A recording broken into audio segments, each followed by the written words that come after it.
നാഗത്തറയിൽ ബോധം കെട്ട് കിടന്നപ്പോ പേടിച്ചോ? അല്ല, അമ്മ എവിടെ? നിങ്ങൾ എന്തൊക്കെയാ ചോദിക്കുന്നേ? രാവിലെ നാഗത്തറയിൽ കിടന്നത് മോളല്ലേ? ഞാനേ ഗാഥ ശ്രീനിവാസ.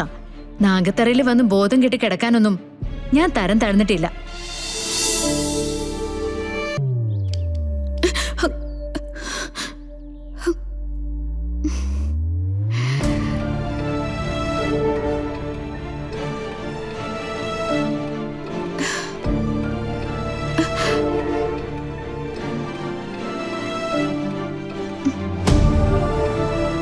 ഈശ്വര, അമ്മയ്ക്ക് ഭക്ഷണം വാങ്ങിച്ചു കൊടുക്കാൻ ഒരു മാർഗവും ഇല്ലല്ലോ.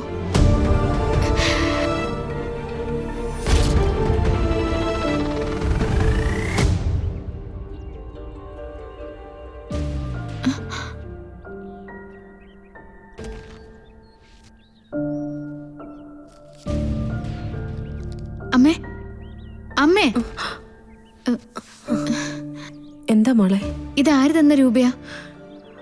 അതെ, ഏതോ ഒരു സാറ് എല്ലാവർക്കും ഭിക്ഷ കൊടുത്തതാ. കൂട്ടത്തിൽ എനിക്കും തന്നതായിരിക്കും. നമ്മളിപ്പോ ഒന്നുമില്ലാത്തവരല്ലേ മോളെ. യാചിക്കാതെ തന്നെ ഭിക്ഷ കിട്ടി, അങ്ങനെ കരുതിയാ മതി. അതെ അമ്മേ, അമ്മയ്ക്ക് ഭക്ഷണം വാങ്ങിത്തരാൻ ഒരു മാർഗമില്ലാന്ന് പറഞ്ഞിരിക്കായിരുന്നു ഞാൻ. അതിനുള്ള വഴി ഈശ്വരൻ കാണിച്ചു തന്നു. അങ്ങനെ കരുതിയാൽ മതി നമുക്ക്. വാ അമ്മേ, പോവാം. നമുക്ക് പോയി എന്തെങ്കിലും കഴിക്കാം.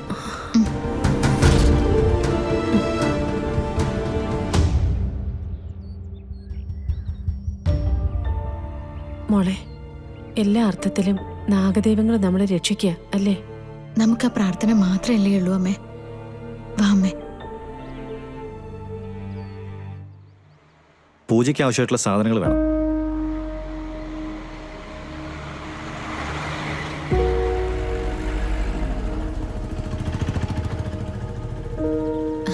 ആ അമ്മേ, ദേ അവിടെ ഒരു ചായക്കട, നമുക്ക് അങ്ങോട്ട് പോവാം. വാ.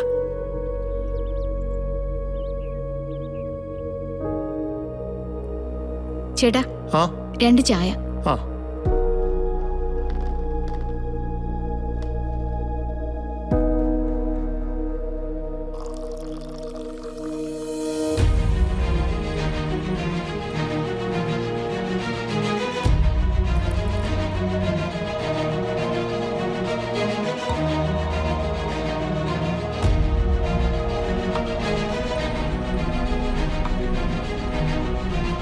കുടിക്കമ്മേ, ആദ്യം ക്ഷീണമൊക്കെ ഒന്ന് മാറട്ടെ.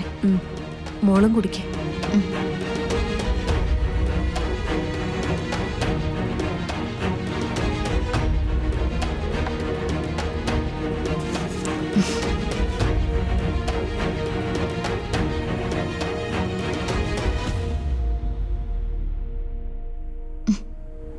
എന്താ അമ്മേ? ഒന്നുമില്ലേ, നിന്നെക്കുറിച്ചുള്ള അമ്മയുടെ കണക്കൂട്ടലുകളൊക്കെ പാളിപ്പോവാണല്ലോ. ശ്രീനിവാസ് സാറിനെ കണ്ടുമുട്ടിയപ്പോൾ നിന്റെ കാര്യത്തിൽ ഇനിയൊരു സങ്കടം ഉണ്ടാവില്ലെന്ന് നമ്മ കരുതി. അമ്മ രാവിലെ തന്നെ പറഞ്ഞു വിഷമിപ്പിക്കാനുള്ള കാര്യങ്ങളൊക്കെ തിരക്കാണോ? അതൊക്കെ കഴിഞ്ഞ കാര്യങ്ങളല്ലേ അമ്മേ. നമുക്കിനിയും ഒരുപാട് പോവാനുണ്ട്. ദൈവത്തിൻ്റെ അനുഗ്രഹം ഉണ്ടെങ്കിൽ അച്ഛൻ നമ്മുടെ മുന്നിൽ വീണ്ടും വരും. ഗോപാലമാമനും സുനന്ദേച്ചിയും വരും.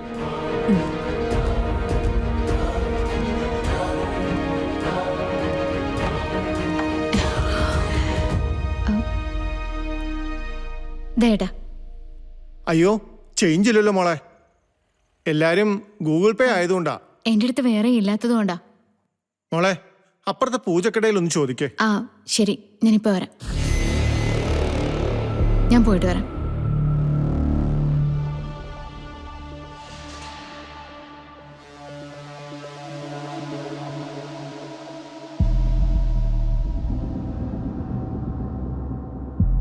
ചേട്ടാ, ഒരു 100 രൂപയ്ക്ക് ചില്ലറ വേണം.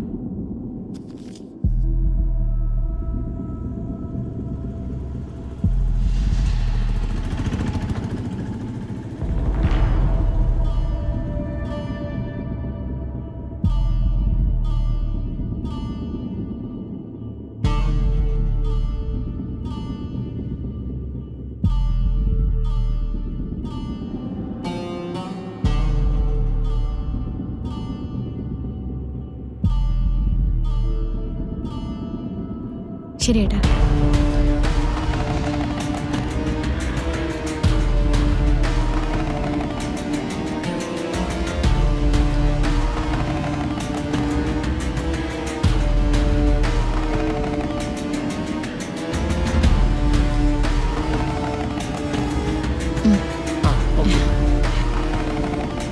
അമ്മ ഇതുവരെ കുടിച്ചു കഴിഞ്ഞില്ലേ?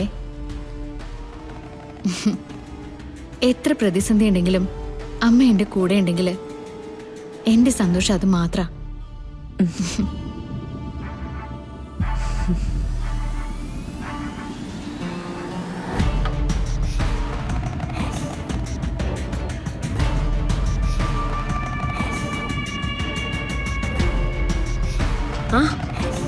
അമ്മ ദാ.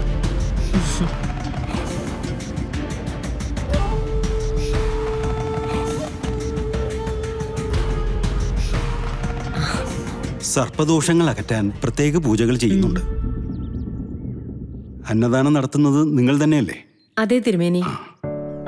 അന്നദാനം നടത്തുന്നവര് ഭക്തർക്കൊപ്പം ഇരുന്ന് ഭക്ഷണം കഴിച്ചതിന് ശേഷം മാത്രമേ പോകാൻ പാടുള്ളൂ എന്നാണ്. അത് കഴിഞ്ഞിട്ടേ മടങ്ങുന്നുള്ളൂ. നന്നായി. ആ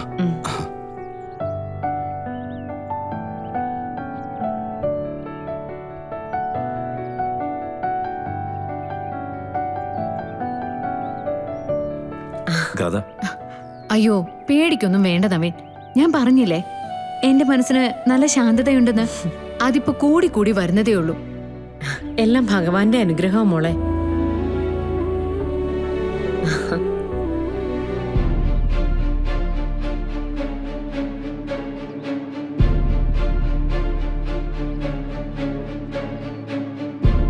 പ്രാർത്ഥിച്ചു കഴിഞ്ഞു മോളെ?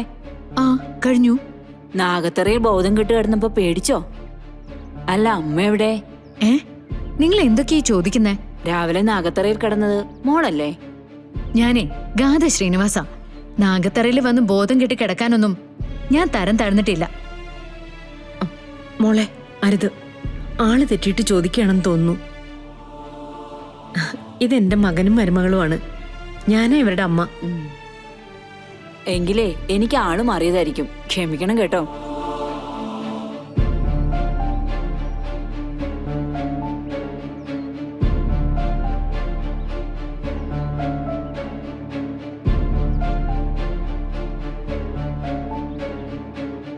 എന്താ അവർക്ക്? വീണ്ടും വീണ്ടും നോക്കിക്കൊണ്ടാണല്ലോ പോകുന്നത്. കണ്ടില്ലേ? കാര്യമാക്കണടോ. അതുകൊണ്ടല്ലേ പാവങ്ങൾ വിശേഷം ചോദിക്കുന്നത്. മോളെ പ്രാർത്ഥിക്കാൻ മാത്രമല്ല, ക്ഷേത്ര പരിസരത്തുള്ള പെരുമാറ്റവും നമ്മൾ നന്നായിട്ട് അറിഞ്ഞിരിക്കണം കേട്ടോ. സോറി അമ്മേ. പെട്ടെന്ന് അവരെന്നോട് അങ്ങനെയൊക്കെ ചോദിച്ചപ്പോ. അത് പോട്ടെ, അവര് ചോദിച്ചു, അവരെ വഴിക്ക് പോവുകയും ചെയ്തു. അത്രേ ഉള്ളൂ.